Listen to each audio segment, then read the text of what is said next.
Shalom, and welcome to another in our series of podcasts from Temple Beth Am, a dynamic center for conservative Judaism in Los Angeles. This is a recording of a Shabbat sermon with Temple Beth Am's Bobby Nooromid.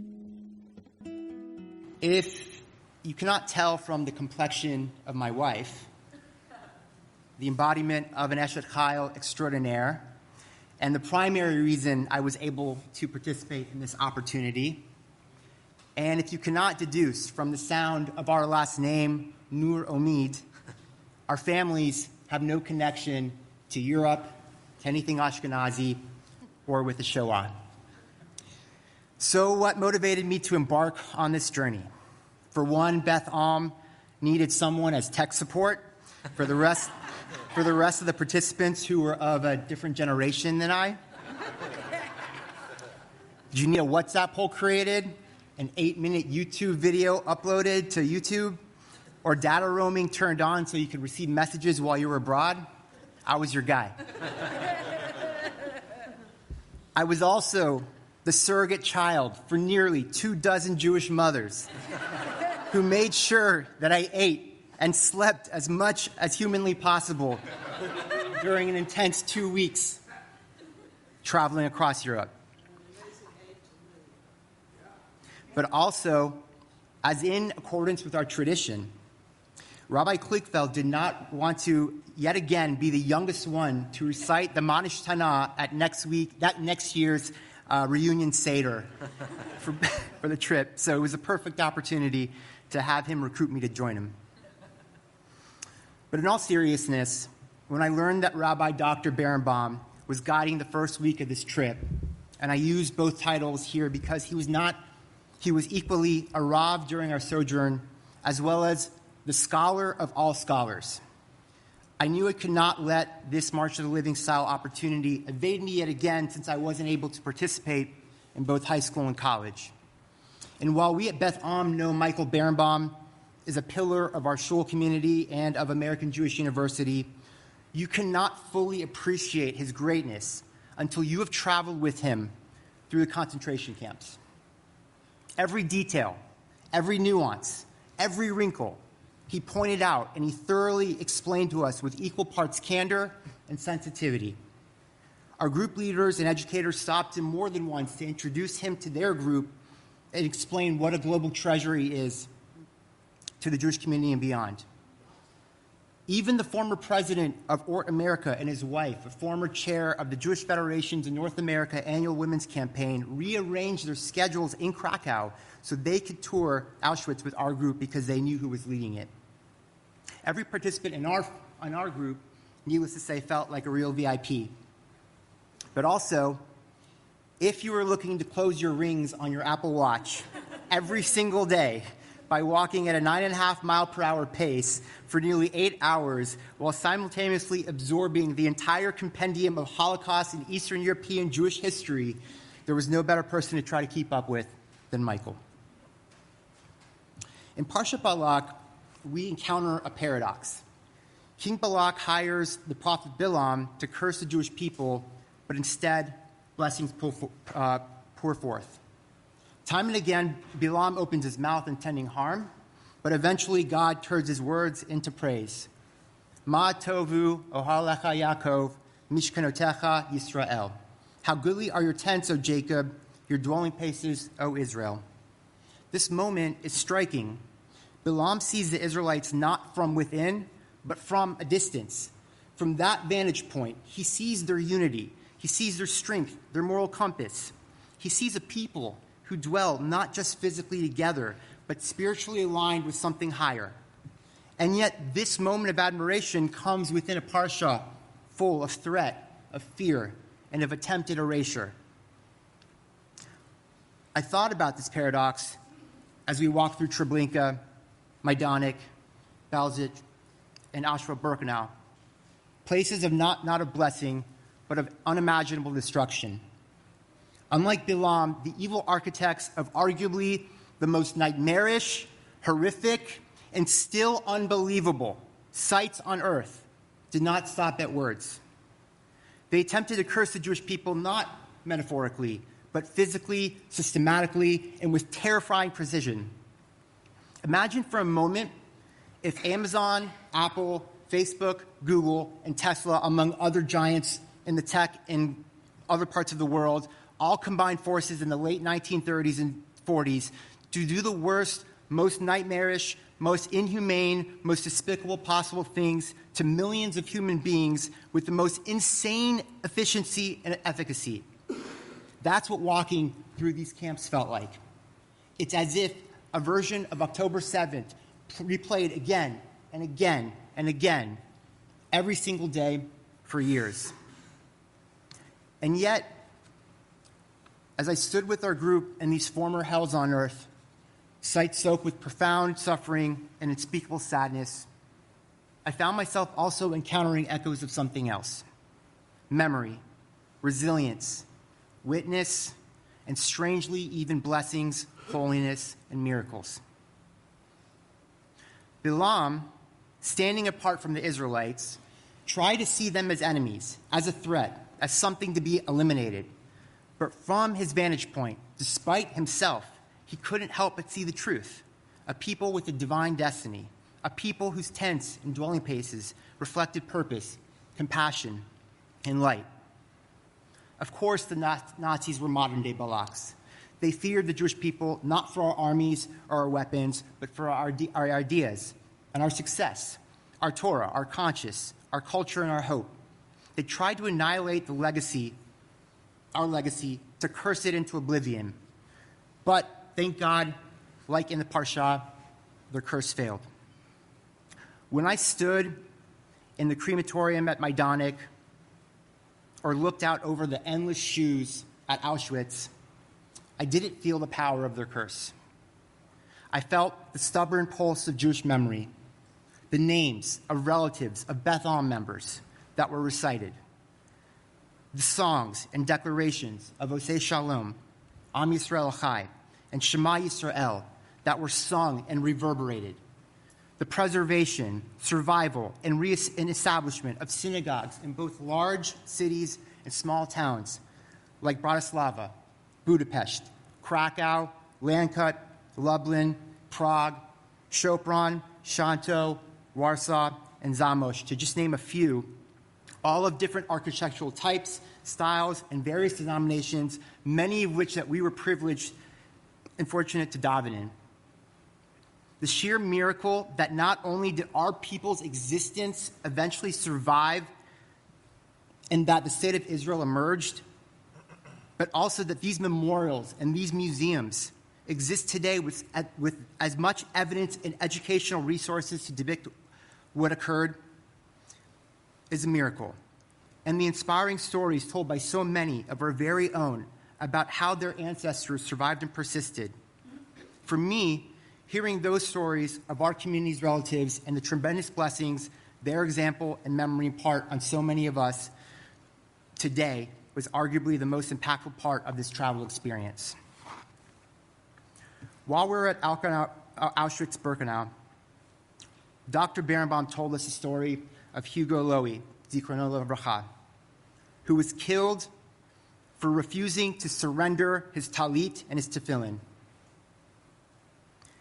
As his son Frank said in his address to the March of the Living participants in 2013, no matter how hard they hit him, he protected the sanctity of his talit and tefillin. They could not break his body. They could break his body, but they could not break his spirit. The talit and tefillin were a part of him, part of his relationship with the Ribono Shel Olam, and he was ready to die for them. And he did. For the rest of my life, I will never look at the mitzvah of talit and tefillin the same way ever again. That story, along with so many others, shook me to the core. Just let it sink in for a second. What parts of Jewish ritual life, identity, mitzvot, are we personally willing to live and die for? We are so incredibly fortunate, yet we take the convenience of doing such blessed acts for granted, while righteous people like Hugo literally sacrifice his life for them. While in Warsaw, we visited the Jewish cemetery, and we paid tribute at the graves of Anna Braud-Heller, a pediatrician who ran the Jewish Children's Hospital in the Warsaw Ghetto, and her sister, Sarah Aftergut, and niece Steffi, who were the great-grandmother and great-aunt of Beth Am members Aaron Aftergood and Hannah Reinstein, our future, or actually current now incoming PA president of Pressman Academy.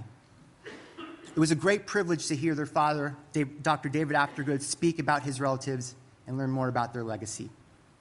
We also stopped at the Holocaust Memorial in Zolkiekwa, which was Rebecca Friedman's paternal grandparents' hometown, and we learned about how Rebecca's father in the early 1990s documented over 300 relatives, including 7 generations that were all in Zolkiekwa. While there, we saw not one, but 2 rainbows stretching in full arc, and we said, of course, the bracha.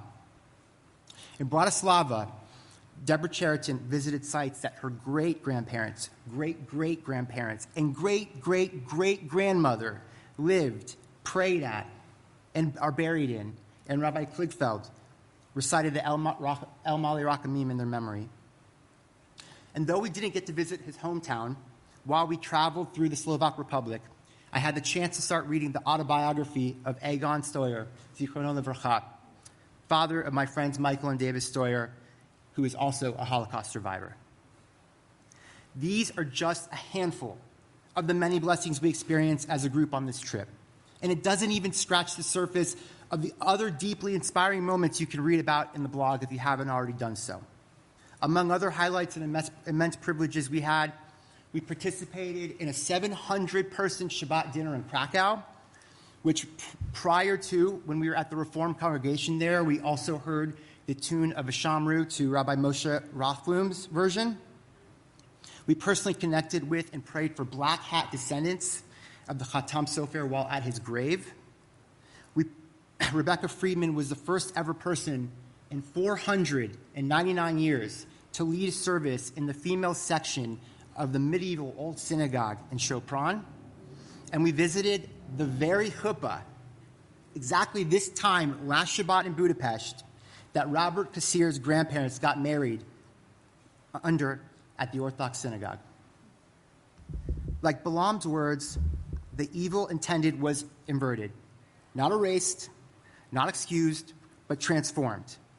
Because our being in each of the 4 concentration and extermination camps in each current or former Jewish town, walking, remembering, mourning, living, all of those acts were in and of themselves a defiance of the curse. A blessing was born from our witness. Balaam saw the people from the heights, from a distance. The nations of the world often see us that way too. We're abstracted, politicized, misunderstood, and the death camps were consequences of what happens when people are viewed as the other, as not fully human, and as a problem to be solved rather than a people to be known. But our tradition is built on seeing differently, not from above, but from within, not with suspicion, but with compassion. We are taught to see Tselem Elokim, the image of God, in every human being, to bless where others might curse, to walk even though the valley of the shadow of death, and still carry light with us. While physically, emotionally, and psychologically intense the 2 weeks was, these 2 weeks we spent together as a traveling community were filled with so much light that I know each of us will carry with us in our future journeys and beyond. Parshat Balak reminds us that even in moments of hatred, the Jewish story does not end with a curse. Balaam's words became a part of our daily liturgy. We took the curse and we turned it into a literal blessing, the very first thing we say when we enter a shul, just as what we must do with our memories of the Shoah. To walk through the camps is to walk through the shadows of Parshat Balak, through a world where people try to curse us out of existence, but to leave those camps with tears and testimony, with song and silence, with renewed commitment and determination to give our and future generations a better Jewish life. That is the blessing. That is a transformation. That is a Jewish response. May we continue to live the lives that invert curses, that testify to memory, and that embody the words, Ma tovu, Oho lecha, Beth Am? How good are your tents, Beth Am? Despite the numerous curses that so many of our own community members, ancestors experienced during the Shoah, their examples and their memories are not only a profound blessing, but their legacies also live on through their great and great-great-grandchildren, who Naz and I are privileged to say that our daughters are classmates and friends with at Pressman Academy. How fortunate are we that we get to share in each other's blessings and each other's histories, and know that our most valuable assets, our benayach and our benayach, our children and our builders, will continue to add to our story tradition and hopefully transform future challenges and problems and curses into perpetual solutions and blessings. Even in the darkest of places, we carry our tents, places of learning, of spirit, of hope. And as long as we walk together, and as long as we remember and rebuild, no curse will ever define us. As we enter the 3 weeks starting tomorrow, a period when we reflect on the many curses, dark times, and sinat chinam, baseless hatred that cause our people's downfalls, my question to myself and to each of us here is the following. Despite how much destruction and how many curses our people have absorbed generation after generation, and despite how much increased hostility towards Israel and anti-Semitism we face today, what are we each willing to do to raise our level to be a blessing, to do a mitzvah, and to extract meaning and holiness and godliness even in the toughest of times? We may not be able to control what comes our way like the Israelites did not have in the desert, but we know that we can always do the right thing and forever be a blessing. You've been listening to another in our series of podcasts from Temple Beth Am, a dynamic center for conservative Judaism in Los Angeles. If you enjoy these podcasts, we invite you to write a review on the Apple Podcast website or wherever you get your podcasts. For more information on Temple Beth Am, Los Angeles, please visit www.tbala.org.